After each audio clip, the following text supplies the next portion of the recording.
One of my favorite sayings is price can be a liar. The sentiment became in the past couple of days that the market just really fell into oversold conditions.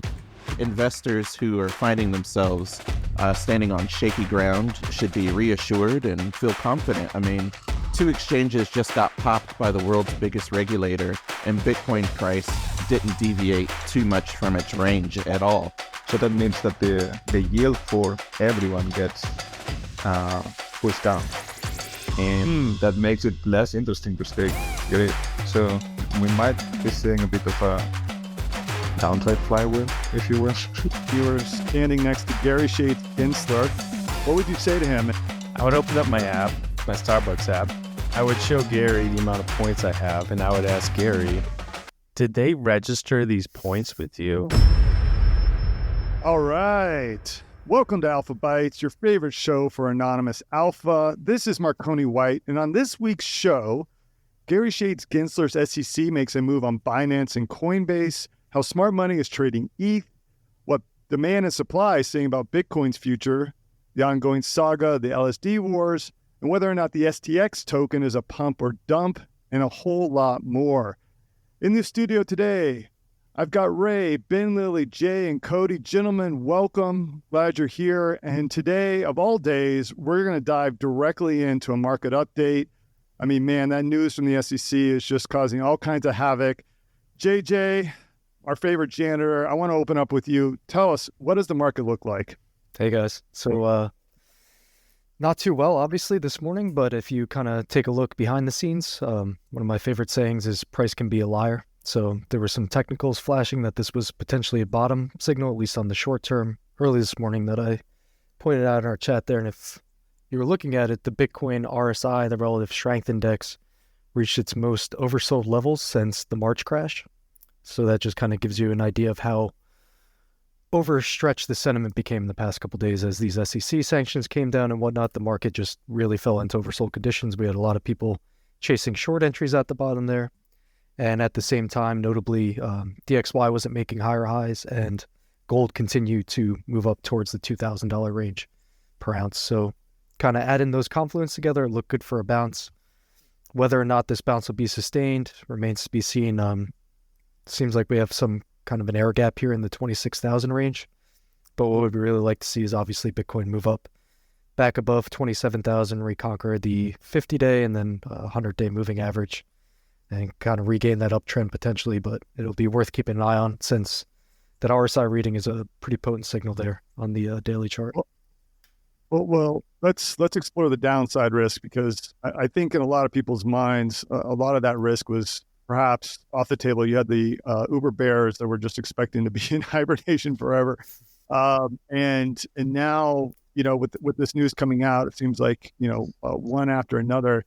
Are you looking at some further downside risk, getting further, let's say, down to the 20,000 range, a little bit further? It's possible, right? So like there's the looming risk of greater news flow sediment. Like we could have something, say, coming against Tether, or more might be criminal charges or OFAC sanctions against Binance, something kind of catastrophic like that. But if this is just kind of an SEC thing, not that big of a deal, really. I think the market will shake it off. There was a lot of shorts already prior to these announcements, so this is kind of a logical spot for them to start covering. And I think that's a little bit of what we're seeing now, is like a short covering bounce. Whether or not some actual buying momentum starts to flow in and we see some spot buying kind of really break through to those key levels above 27,000, that'll be what I'll be keeping an eye on to see whether or not the downside risk is kind of alleviated at this point. But yeah, there is that looming risk that this is just the beginning of it, right? And there could be greater sanctions to come, which would obviously open up. I think if we lose, say, the $24,000 level, I think we're probably headed back below 20,000 this summer. Which could be an amazing buying opportunity for all you folks out there. And that's exactly what, Ben, you were talking about last week. We talked about the, breaking below those markers for a bit could represent a really good buying opportunity as we look towards the halvening and over the next year and a half. Let's transition over to what matters. The team likes to share some of the big data that they're looking at.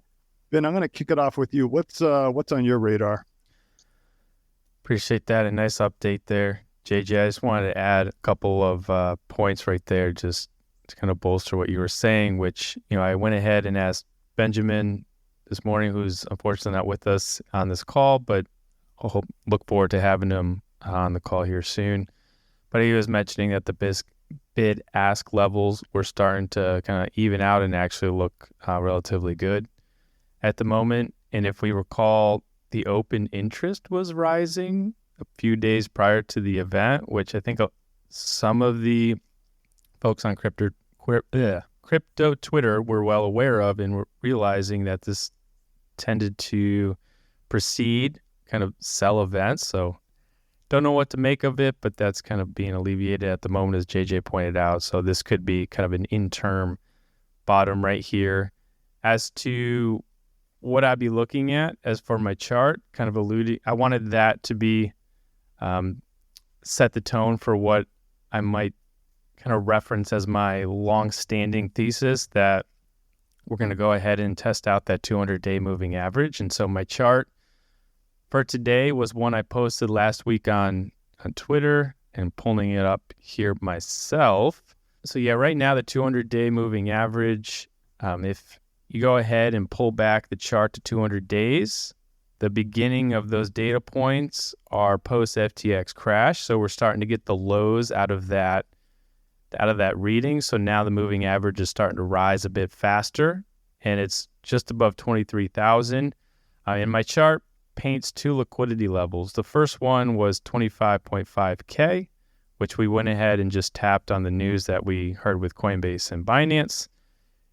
And the next one is down in the 24K range. And so if we think about that 200-day moving average starting to rise a little bit faster, it should be meeting that liquidity level here by the end of the month, is what I'm assuming. I think I drew my line a little bit too aggressively, so that was indicating the mid-June, but I think it's going to be late June here. I don't have much faith in that 200-day moving average to hold if we get there. I feel like if it goes down to that level, it's one of those things where everybody's eyeing it, right? I mean, everybody's kind of waiting for the same thing to happen. It either won't reach there or it won't be the buying opportunity people tend to think it'll be. That's why I'm inclined to think sub 20. Think how much fear there is right now just from that news, and we're not even testing that 200-day moving average. So when we actually go ahead and give it a go, historically it's not held. Whenever we go ahead and come out of a bottom before an upcoming halving that's usually a year out, we go ahead, pass up the 200-day moving average, move to the upside. When we go ahead and finally retest it, it doesn't hold. So I'm waiting for that moment. I think it's going to be the great buying opportunity that we kind of all been waiting for, the final shakeout, however you want to call it. I would expect that coming out soon. And we shouldn't forget all of this negative news that we're seeing. Let's just remember that next month, FedNow is rolling out. So if you want to have maximize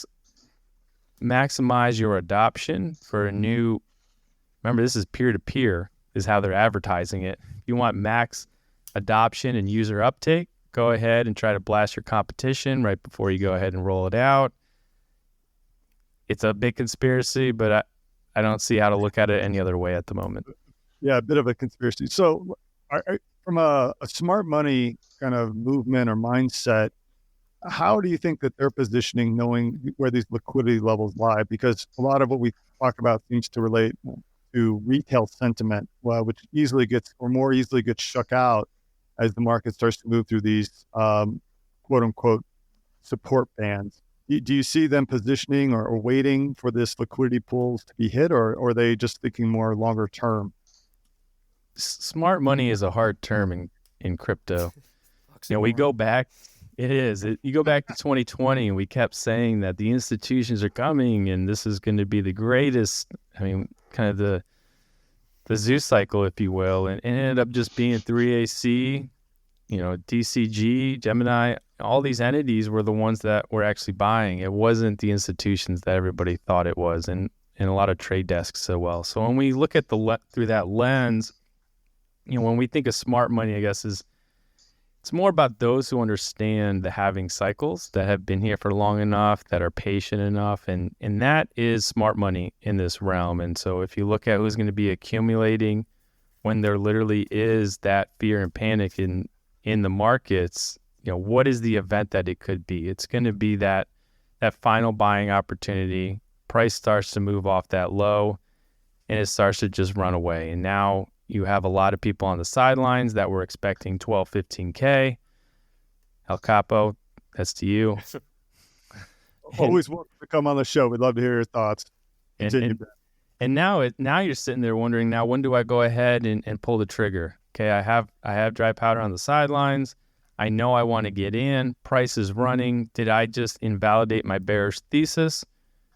Should I go ahead and enter? Where should I enter? When should I enter? If you remember 2020, there was hardly any dips. When we went ahead and broke that all-time high, there was no chance to get in.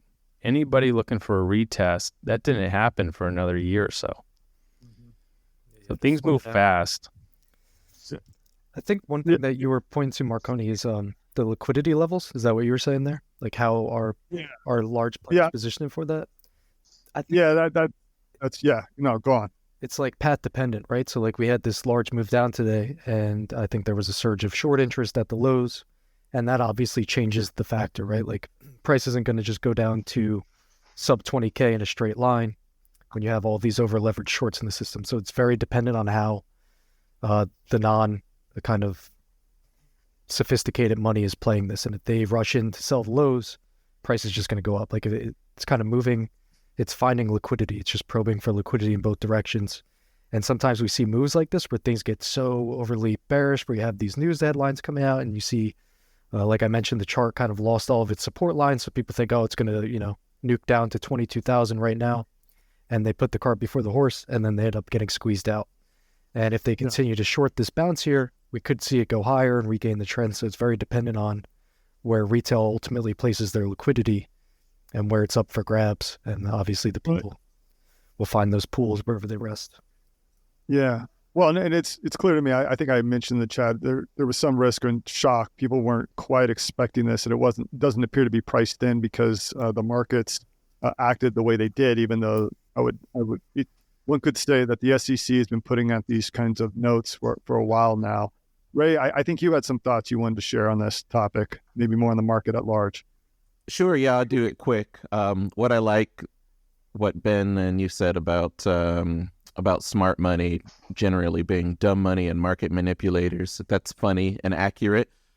Smart money is the data. That's what I like. Smart money is in the data, and you don't need to be some super genius with a ton of degrees and a Bloomberg terminal to actually look at very simple market structure and on-chain data and historical data for Bitcoin and Ethereum to then build your thesis about when you should be buying and where you should be buying. So I agree with Ben and JJ that, we're probably going to swoop down and touch that liquidity at the 24K level, maybe even lower. But I think investors who are finding themselves standing on shaky ground should be reassured and feel confident. I mean, 2 exchanges just got popped by the world's biggest regulator, and Bitcoin price didn't deviate too much from its range at all. Ethereum price is actually green for this day, and it's not deviated from its price range that much either. Both are trading within the exact same trading range that they've been trading in for at least 2 or 3 months, right? And if you look at the Ethereum Bitcoin pair, it just continues to go up, up, up, up, up. If we look at Ethereum staking stats and like the whole LSD thing, there's still a lot of confidence and bullish conviction there. People are still queuing up to stake.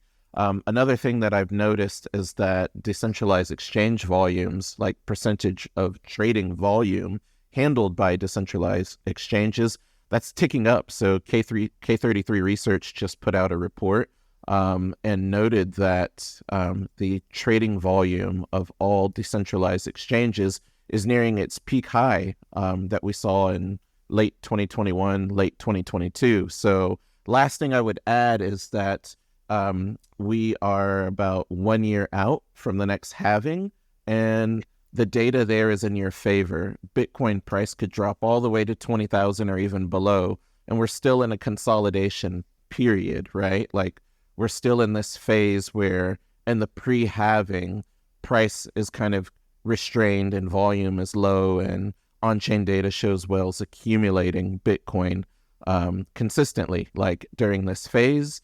And there's really not too much to worry about, in my opinion, if you just look at the data.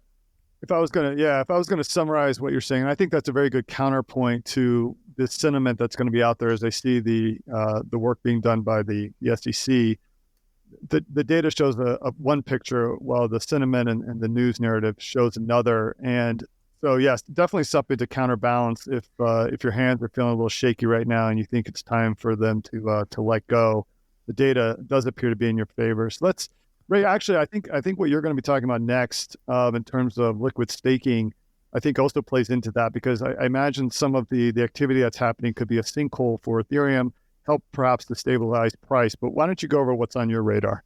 Yeah, I can do that quickly because I know we're on a pretty tight timeline for that. So I would say that Ethereum staking and liquid stake derivatives are shifting into a new gear, and protocols are exploring different utility options for their governance tokens, IOU tokens, and reward tokens, right? And currently, the chart that I showed shows the kind of like total value locked and liquid stake derivatives finance, right? This new spin on decentralized finance, because of course, any token that's governance or IOU also needs to have some sort of utility, and it needs to be sticky to keep money within that protocol. So that chart shows that there's $403 million locked up in LSD. That's Lido, that's Wrapped Lido, that's Rocket Pool, Coinbase, Frax, and some smaller players involved.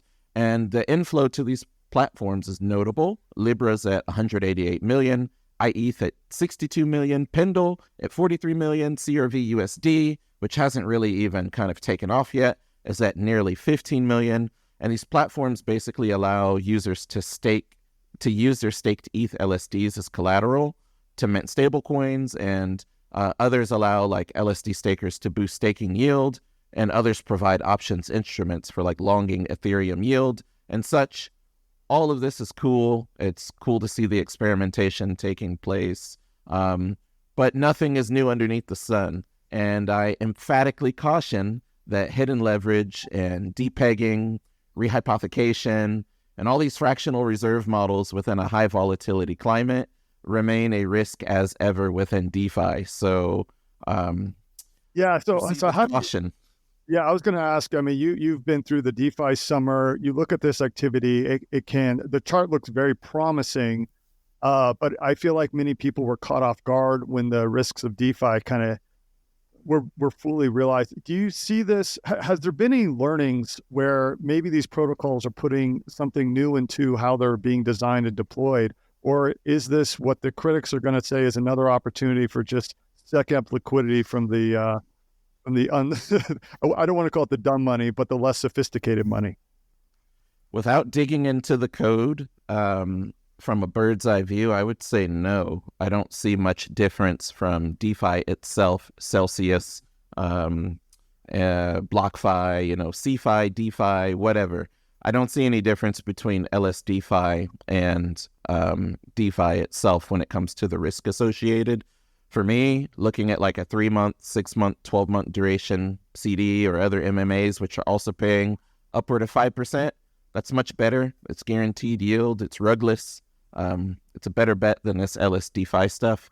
But if you're a whale, I mean, there's two ways of looking at it, right? So I do think that there's a lot of risk involved. But if you're already long Ethereum and you're deep in profit with Ethereum and you're staking Ethereum, and you're willing to take a portion of your Ethereum and put it into one of these platforms to boost your yield,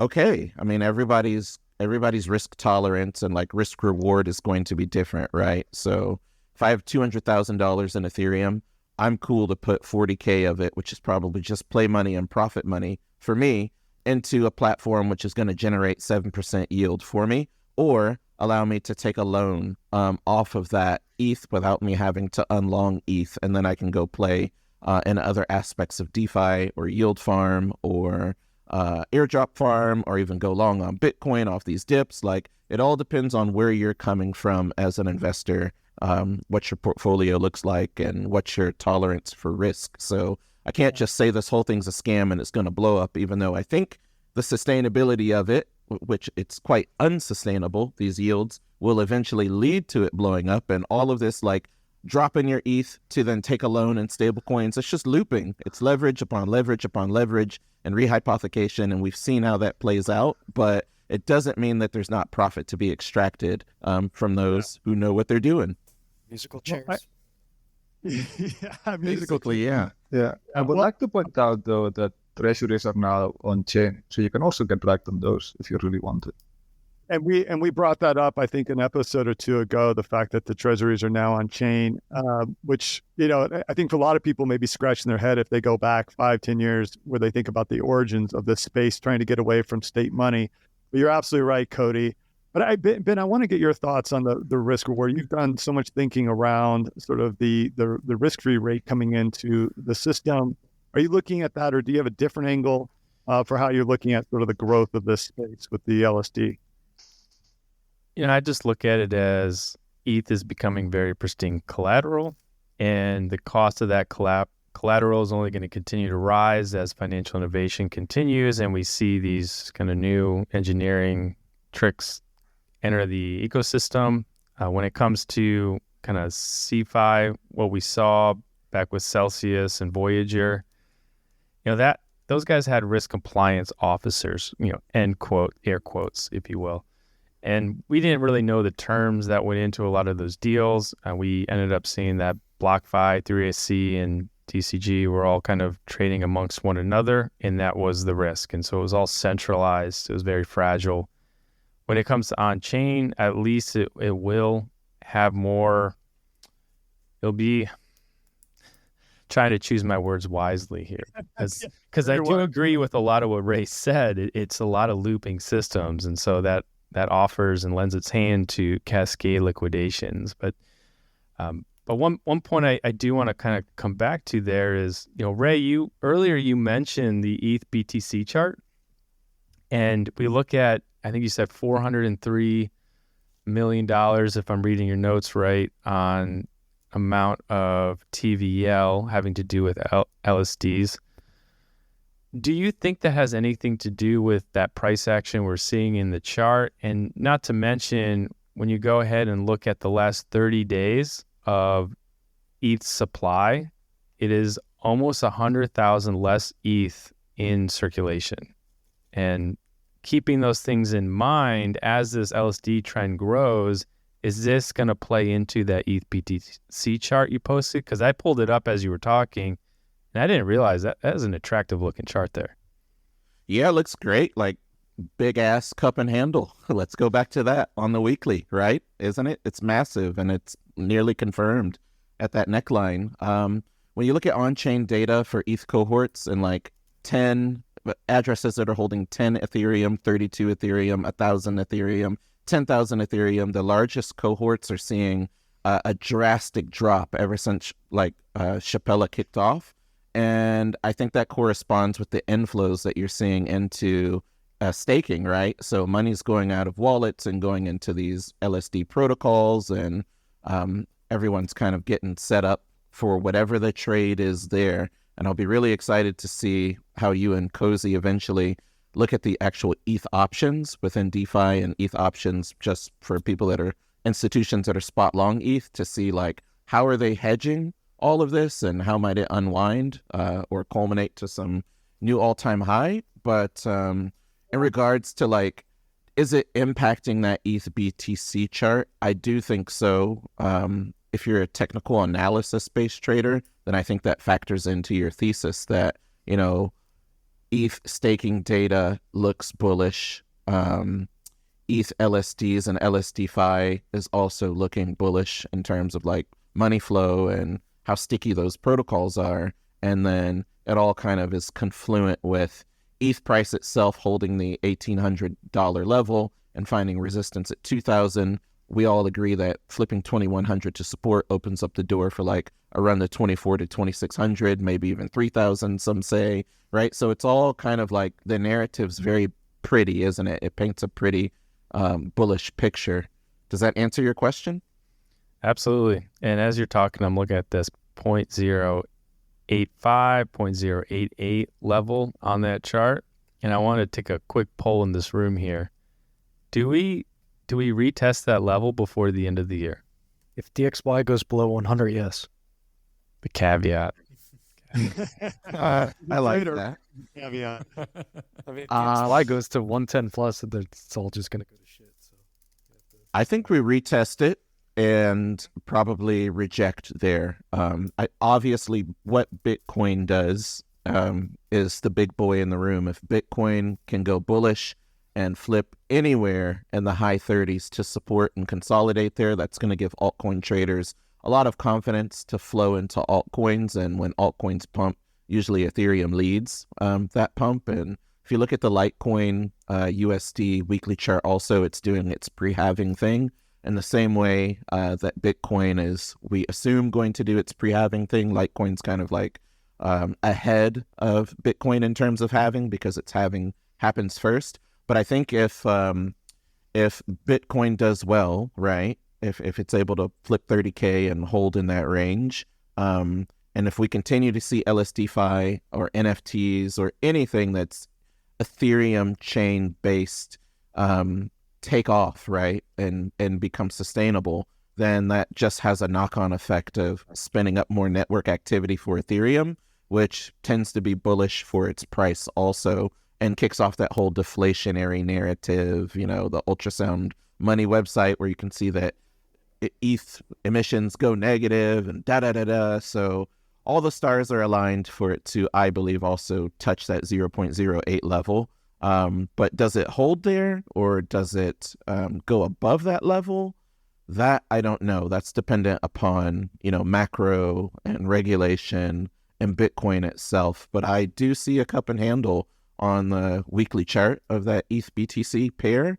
And, you know, technical analysis is astrology, I know, but if it was to confirm, you're looking at like 0.15 as the target. And that could be at the end of the next Bitcoin halving cycle, you know, like, that could be 3 or 4 You heard months that here. after Bitcoin halves, after Bitcoin halves and it reaches that 80K target and it's holding 60K as a floor, or we're exploring 100,000. These are all hypotheticals and what ifs, but within this what if metaverse, you know, ETH should be at 0.15.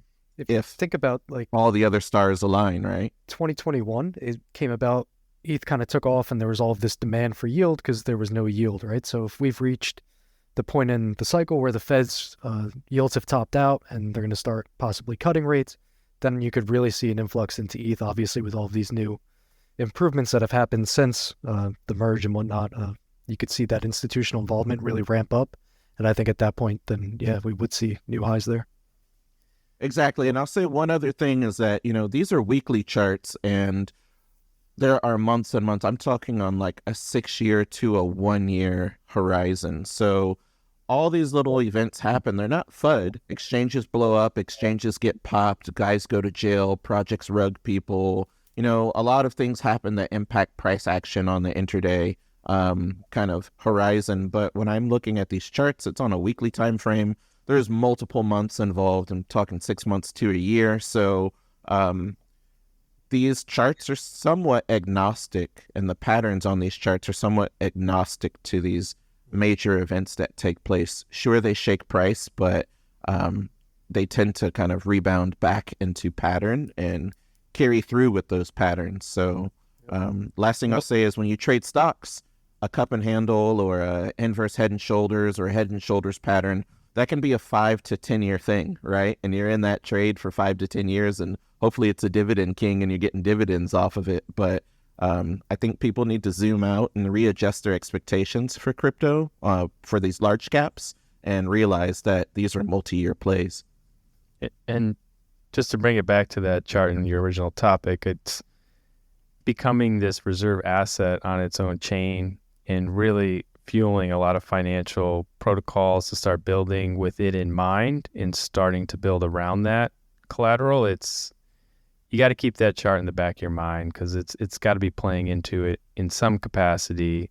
And as we start to see a move, it's probably important to keep track of all that TVL that's taken place there. And while that's happening, it's going to be interesting to see what I'll probably give this back to Marconi because I know we have a good topic here next that has to do with ETH and options. Yeah. Hey, my microphone was on mute for the last 15 minutes. No, just kidding. I think it's a great conversation when you're thinking about what the future is going to look at. And JJ, I know you've been looking more at the existing ETH trade.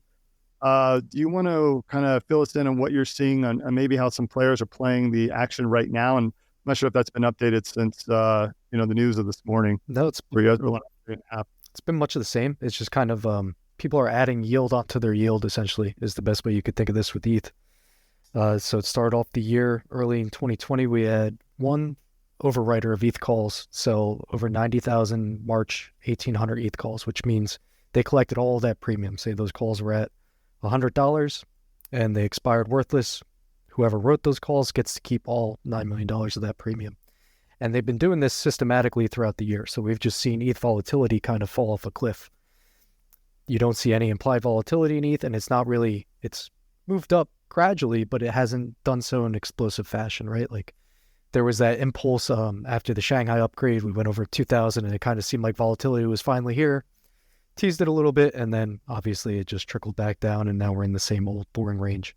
And that's because we have this large overwriter and nobody really knows the identity of them. They could be a validator pool. It could just be possibly Vitalik that's collecting yield on their staked ETH. So you can essentially think of it as not only are they collecting the APY from staking, but they're also collecting the yield from selling these options and collecting the premium, basically selling their upside today.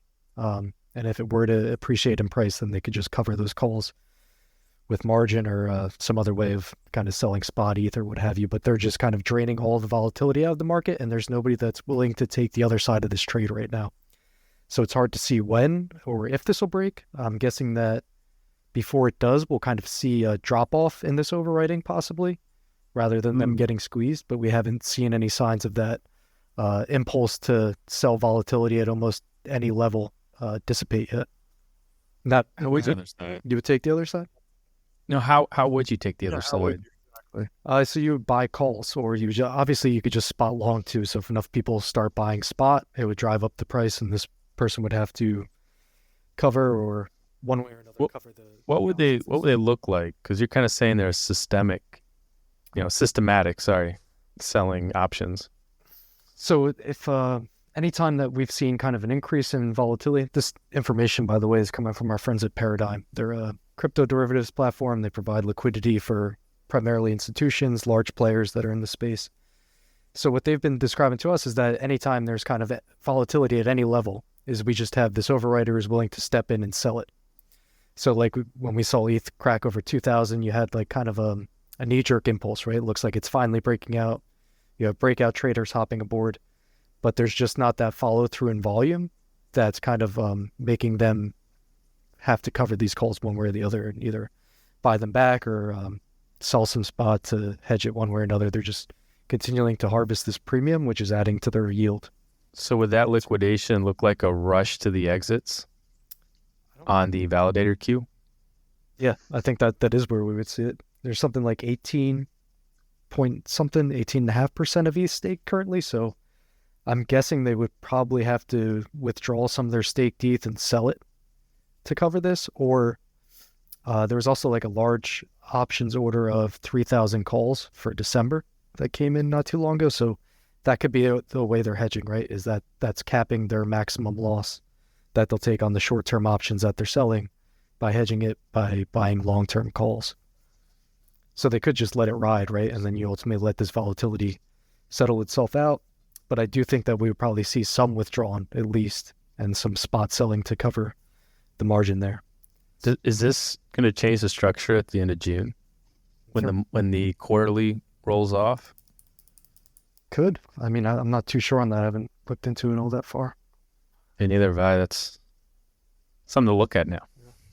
I think what we would probably see in that scenario is you would see ETH kind of appreciating in price at the same time you see withdrawals happening, and that would kind of be your signal that, hey, like this is a squeeze and you should probably de-risk a little bit. Like maybe we get up to that 3,000 mark or so and you're seeing validators withdraw, that might be a good sign that we're kind of nearing a local top there.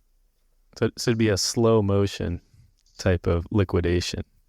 I don't even know if they would get liquidated. Well, they would have to liquidate some spot to call, but it wouldn't be like, I don't think it would happen slow. I think it would probably be a pretty quick move once we get above certain strike levels. Yeah. Cody, to that point, we're talking about the having to do some liquidation. I think you brought up some interesting data about we're finally starting to see some activity on ETH validators, maybe looking to liquidate. Yeah, we've been seeing a lot of activity of validators wanting to get in, and they keep coming in at incredible pace with this past 700,000 validators, over 22 million ETH staked. But what's interesting is that the exit queue, so that is the validators wanting to get out, is getting a bit long. Like before, we didn't see anyone wanting to get out, and now we're seeing already 1,400 validators with over 50,000 ETH wanting to get out. And yeah, what else would you expect those two validators to do if they exit, then other than sell their ETH? Like, to me, there's no other point about like getting out of the beacon chain. Yeah. So yeah, if they need to cover the call.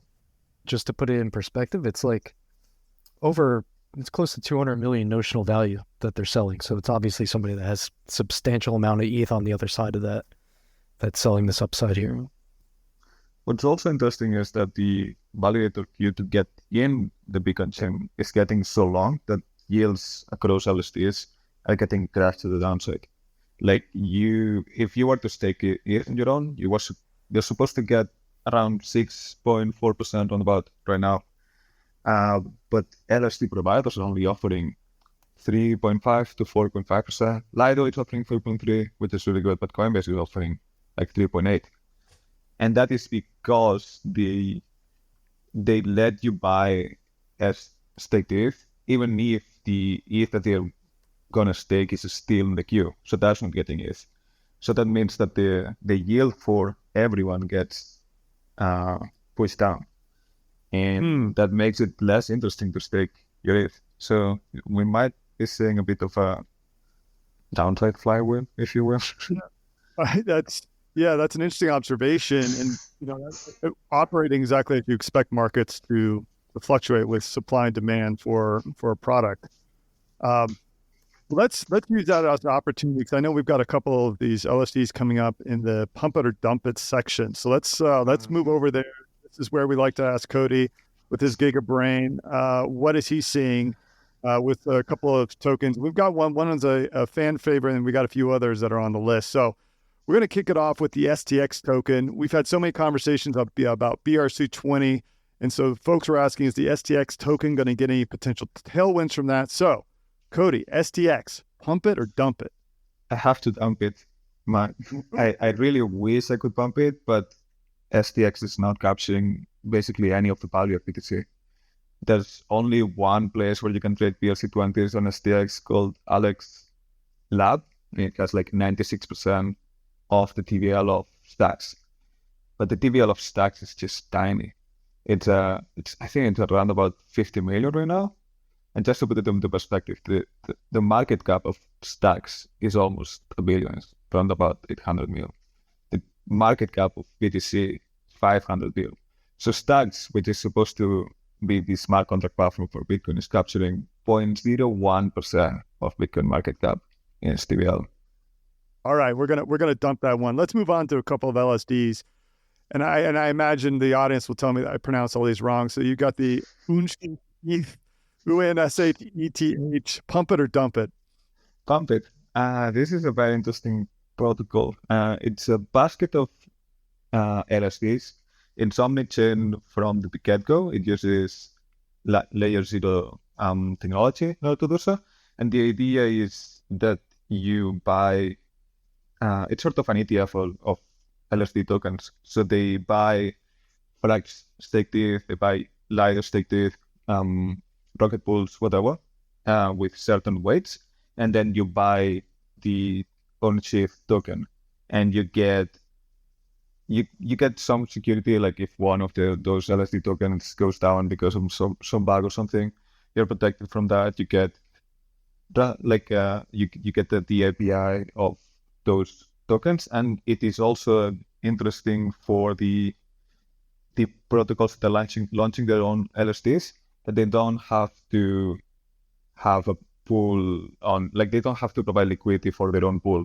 They can just use unshETH pool because they are also providing a sort of LSD AMM. It's just a bit complicated. We're not going to get into that, but yeah, it will do wonders for liquidity for LSDs. I mean, it sounds like the omnibus is just going to do everything and make you a sandwich as well. So that's a pump it. I'm curious how this come out. The next one we have here is Prisma Finance. Pump it or dump it? I have to dump it. It's trying to do the same as Libra Finance is doing. Maybe they are successful. They have the backing of government or not, but they are not bringing anything near to the table. They're basically just trying to do a stablecoin backed by liquid staking tokens, but there's nothing new. So maybe they can vampire Libra Finance if they offer really high yields, if they're trying to launch a token, but other than that, it's just not that interesting. So the previous one was a Swiss Army knife of protocols. This one's doing one thing and one thing only, and that's a dump. Okay, we see how you're looking at these. All right, the next one, Asymmetrix. Pump it or dump it? I have to dump it. It got really popular, but it's just a gambling protocol. You basically give your staked ETH, and then it runs a simulation of like it gives you a random percentage APY from 0 to 999%. So if you're really lucky, you can get really high APIs, but of course that let's say the cards are stacked against you, so most people will not get those high APIs, and it's just a silly way of giving your ETH away to protocol that is really not offering anything to the crypto ecosystem. All right, so that's a dump on Asymmetrix. It sounds like it's just frivolous gambling, so I like that we're putting that out there. All right, last one here from an LSD perspective. We've got SWELL. Pump it or dump it?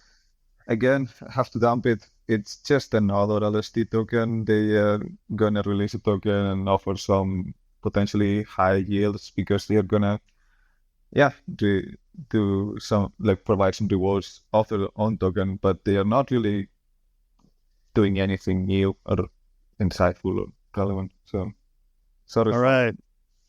Well, we got to dump it on SWELL. So we've got one pump in the list of LSDs. I'm sure we'll have some LSDs in the coming weeks and months, since they seem to be all the rage. All right, we got one last pump it or dump it. Here we have Vitalik Invest in Kakarot, a zkEVM for Starknet. Pump it or dump it? I have to pump it. Just for its name. I don't know about you all, but I'm a Dragon Ball fan, and I'm sure a lot of people in crypto Twitter will be. So I think I really hope this is the zkEVM that wins out, just for the meme. But yeah, it's good that they are trying to resist zkEVM for Starknet, because even though they launched mainnet not long ago, they haven't really found any product market fit. TVL for Starknet is sitting at like 14 mil, which is not really great, especially if you compare it to their primary competitor, zkSync. They're at 160 million in TVL, and they launched around about the same time. So yeah, Starknet is not doing great. DYDX is also leaving their ecosystem, so they really have to do something to turn the tide around. All right. Well, there you have it, folks. There you have the pump it and dump it from the GigaBrain. If you have requests or ideas, we'd love to hear it in the comments. If you have some other tokens or projects you want to be looking at from the GigaBrain. Let's go transition over to the deep dive. Now, last week, we went back a little bit. We said mea culpa on Cardano. There actually seems to be some activity there. And since that time, we've had a chance to look at a little bit more of the data, and we're trying to explore what's going on there, perhaps with some of the meme coins getting some traction, some of the smart contracts. So I guess I want to open up to the team, having a second or having a little bit more time to look at the ecosystem and how it's maturing. Are we still looking at that and still giving it the same kind of grade of saying, hey, we looked past this the first time, but now it looks like it's getting some real traction? I don't know who wants to start, but I got a couple of stats that I might as well just kind of throw out there that we can look at. I mean, pulling up just its TVL. I mean, if you look at, let's see, end of December, January of this year, TVL was sitting at 55 million. I'm sure a lot of this has to do with price appreciation. So actually, what is the native token balance? 217 million in terms of ADA, and now we're sitting at 479 million ADA and a USD value of 182 million. So it's rising. And granted, the whole market was rising around that time, but while this is going on, the amount of, so they call them Plutus scripts, that's their version of the smart contracts. If you look at the start of December, they had just under 4,000 contracts, and now they're sitting at 5,900, almost 6,000, and that excludes their new version. So there's significant building going on, and with building comes new applications. It comes new use cases for the token, which we have seen constantly happening with Ethereum. I mean, our discussions on LSD is a case in point here. So when it comes to ADA, there's activity taking place that should not be ignored, it seems. Yeah. And the reason, in my opinion, they have had such a run up lately, both in number of smart contracts deployed and in the TVL, is because they recently launched an upgrade for the chain. It's called Hydra, and it's a scaling solution. It's the way they implement scaling is through something called state channels, and state channels are a way of basically just conducting some transactions off-chain between two parties without the need to broadcast the whole interaction to the network. So the network doesn't get too many transactions at the same time and get clocked, or not. Basically, you're not able to transact unless you pay a higher fee. And this is especially important for Cardano because the TPS, like the number of the transactions per second, is quite low. It's around like 3 to 4 TPS like transactions per second that you can do. And just like Ethereum, for instance, is 30, and we all know that Ethereum is not really the most performant one. And the Ethereum scaling solutions are around like 100, 150, even getting to like 500 in some cases. So yeah, Cardano's 3 and 4 will just not cut it for DeFi. And this new Hydra update that they released really meant that people can properly use DeFi in Cardano. And that's why you're seeing this increasing TVL and volumes on DEXs. That's why you've seen this meme coin season in Cardano, because you previously literally couldn't have it. And now that you can have it, there's a lot of people that like Cardano, there's a lot of people that hold data, and those people have a lot of money. So they're gonna speculate. Yeah, I want to hear from Ray and JJ their thoughts on how does this DeFi system continue to evolve, where with the L1s versus these staking solutions, does Cardano take a bigger bite out of the existing DeFi pool? Does it more expand the pool? Do we bring more capital in? How are you guys thinking about how this evolves?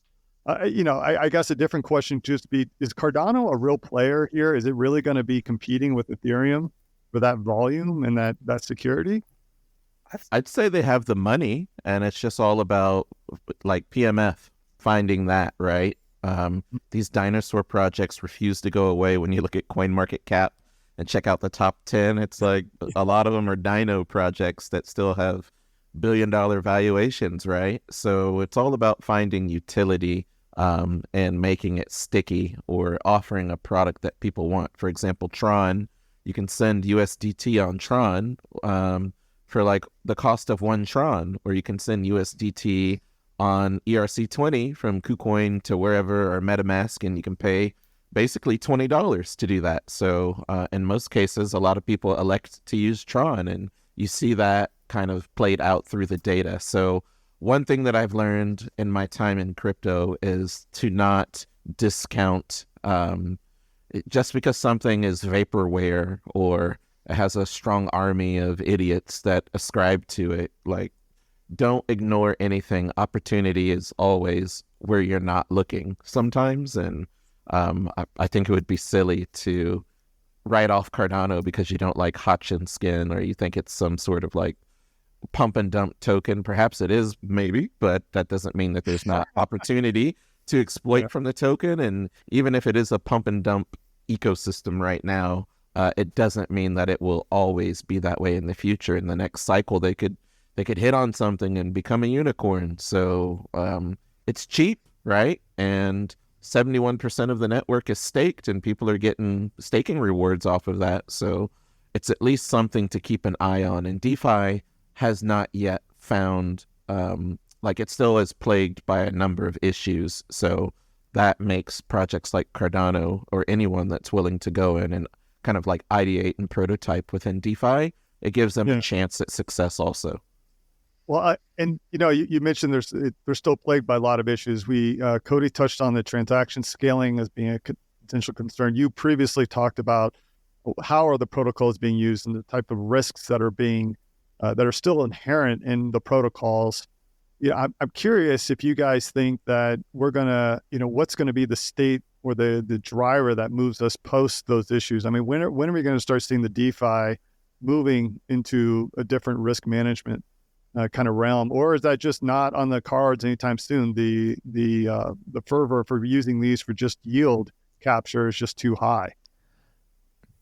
I've been operating in two premises. Like, if you look at the central bank for the U.S. government, it has two mandates. Those mandates are price stability and maximum employment.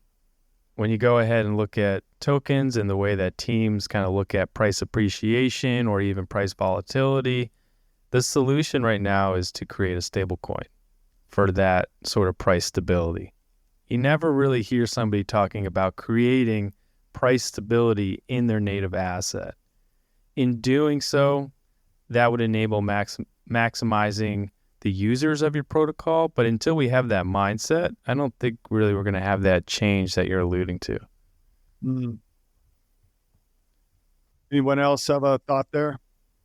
I just think it's dangerous to fade what's Lindy. Like, for whatever reason, this has survived multiple cycles now. So if it continues to, I wouldn't bet against it. Actually, I do have a Cardano long, full disclosure, but I can't access it. I have like 100,000 ADA that I got for pennies back in 2017, and I lost. It was like a dataless wallet. This was before you could even put it into a ledger, and it's somewhere deep on an old laptop that's in a storage unit. So I have to somehow access it, and I hope it's worth a few bucks when I do. So I hope it goes up for that reason, but also I wouldn't fade it because it's Lindy. So there's that. We give out disclosures here. Ray, final thoughts here on the DeFi future? I hold no Cardano, and nothing I say is financial advice. I'm going to follow Cody on that. But you have permissioned blockchains, which are taking off and seeing adoption within the corporate world, right? And you have open decentralized blockchains, which also have a lot of engagement also. So when it comes to DeFi, I think eventually you'll see a split where regulated DeFi that perhaps is kind of like siloed and privatized finds ways to find utility within traditional finance, and then you'll always have undecentralized DeFi and DEXs where people that are free thinkers or don't have financial infrastructure where they live or are just investing degenerates, they'll go and play there. So I think there's two paths, and we'll see DeFi travel on both of them. I like that. I like the two-path thesis. All right. Well, that will wrap up this week's discussion on the deep dive on what we're seeing for DeFi. Let's wrap up today's call with a fun question here. We started off talking about what the SEC was doing, going after Binance and Coinbase and Ripple through the market. I want to ask everybody in a friendly way, if you were in a coffee shop and you were standing next to Gary Shades Gensler, what would you say to him? And Ben, I'm going to start with you. What would you say to Gary? I would open up my app, my Starbucks app. I would show Gary the amount of points I have, and I would ask Gary, did they register these points with you? Because I don't want to buy my coffee if this is an unregistered security. So please help me make this decision. You gotta frame him with the Starbucks app. I love that. I'm gonna try to get an answer out of him. Yeah, fair enough. Ray, what are you gonna say to Gary?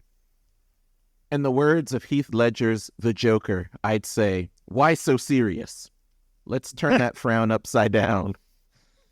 Oh, I love the levity here. Everyone else on crypto Twitter is probably sweating bullets, and you guys are just coming in here with the jokes. JJ, what about you? Would you come in the same? Right. I'd actually thank him for this morning's buying opportunity. I took advantage of it, sold some MicroStrategy puts at the open, and made a good profit today. So, thank you. Would you buy him coffee? No, I would not. I would not buy him coffee. Hey, $1 million, I would not buy him coffee. Exactly. Yeah, it'd be like, this one's on me. But behind my why so serious, I would tell him, hey, man, stop being such a cowboy and legislating on the fly. Let's create regulations and policy that puts the U.S. and its fintech economy in a position of strength. Let's create a framework that is like honest, transparent, and looks to encourage innovation and create jobs while also protecting investors. That's what I'd tell him, because I know I'm not smarter than him. He knows the lay of the land better than me. But let's do this in a way that empowers America and American jobs and gives us ownership over this technology of the so-called future. So the future of France, right? So that's what I would tell any lawmaker, like legislate to the benefit of citizens and put this country in a position of like advantage and power. Don't send all the jobs overseas because you hate it or you don't understand it or you have some personal agenda. You assume that they're benevolent in that case, which most often. Yep. What's that word? Anachronistic or something? I still have some faith in the government. Naive. Naive, exactly. A boomer. Optimistic on this. Family-friendly, optimistic people. Cody, you get the last say here. What would you like to say to Gary? Well, it's summer in Europe. I decided to skip the coffee shop and go straight to sunbathe and eating watermelon. So unfortunately, don't have anything to say to Mr. Gensler. You're somewhere on a beach, is what you're saying? Yeah, touching sand. You know what? I think of all the responses, you may be the best one because we're absolutely getting the best, tan. All right, well, that's going to do it for this week's show. I want to thank everyone for joining. We got JJ, Ben Lilly, Ray, and Cody. I'm going to leave their socials and where you can find them at Espresso and everywhere else in the show notes. Go check them out. And if you're looking for more content like what you just listened to, be sure to subscribe to the Exchange of Good channel on YouTube. And you can also go find us on Twitter, where we're going to be putting out our ideas on a more regular basis. But for now, this is Marconi White signing off.